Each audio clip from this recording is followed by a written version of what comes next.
Duncan would not stop grumbling. He grumbled that he wasn't polished enough. He grumbled that he was overworked. Most of all, he grumbled about the passengers. "I'm ashamed of you, Duncan," said Skarloey. "Thank goodness Rheneas is coming home soon. Perhaps he'll teach you some sense before it's too late." "What has Rheneas to do with me?" "Rheneas saved our railway," replied Skarloey. "Please tell us about it," said Peter Sam. "Well," began Skarloey, "it was before you came here. Things were bad. Rheneas and I had to keep the trains running, or our railway would have to close." "How awful," murmured Peter Sam. "I tried hard," continued Skarloey, "but my old wheels ached." Rheneas understood. "It's my turn now," he'd tell me.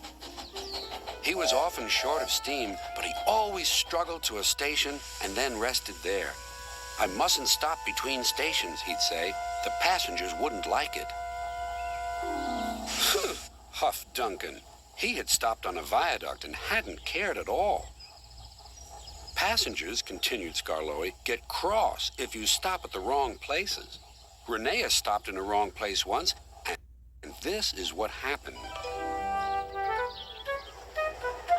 One wet and windy afternoon when the rails were damp, Rheneas was traveling home with a full train. There were even passengers in the caboose. It wasn't a comfortable ride at all. Rheneas's wheels kept slipping, and it was a steep climb.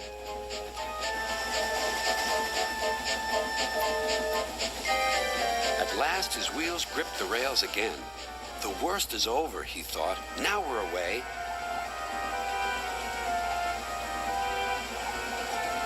But they weren't.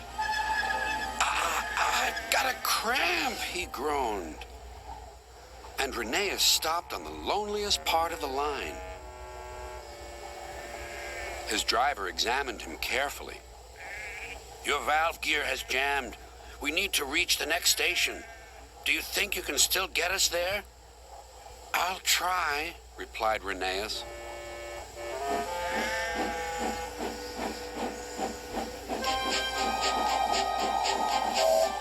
Rheneas did his best.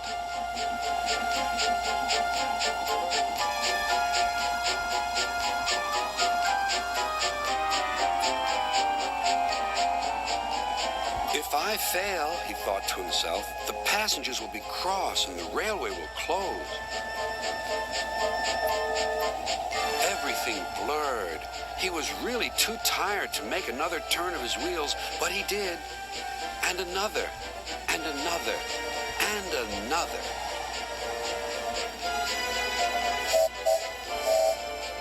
Finally, tired but triumphant, Rheneas reached the station. "I'm here at last," he wheezed. "Thank you for getting us home," said the passengers. "We'll tell all our friends what a fine railway this is." His driver was delighted. "You're a gallant little engine," he said to Rheneas. "When you're rested, we'll mend you, so you'll be ready for tomorrow." And, smiled Skarloey, Rheneas always was ready for tomorrow. "Thanks for telling us about him," whispered Duncan. "I was wrong. Passengers are important after all." The next day, Rheneas came home.